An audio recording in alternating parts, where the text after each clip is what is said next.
Hi, I'm Nathan from Robusta, and in this video, I'm going to give you some tips on how to get the most out of adopting Robusta, and I'll show you two different ways that you can add new users to Robusta really fast. So let me start with a quick tip.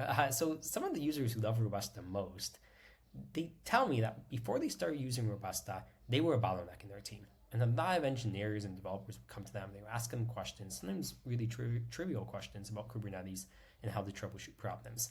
And then when they adopted Robusta and they added all of those engineers into Robusta, now those developers went and they started solving a lot more of those problems on their own with features like Robusta's AI agent and the view of all the Kubernetes applications.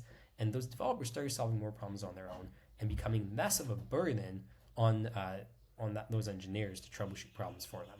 So that's a little bit on the motivation on really why it's so important to add other users to your account.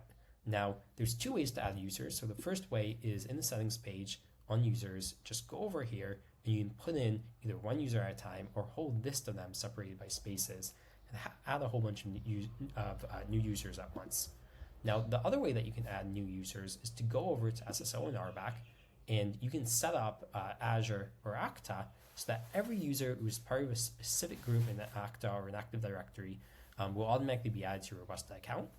And then once you've set that up and you have new users in Robusta, then whichever way you've done it, on our pro plans, you can set it up so that users can only access certain data. So maybe developers can only access data within their namespaces or within the clusters that they have permissions for.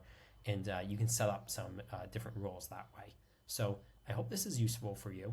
And as always, if you have any questions, you can just contact us via the menu up here or reach out to us on Slack.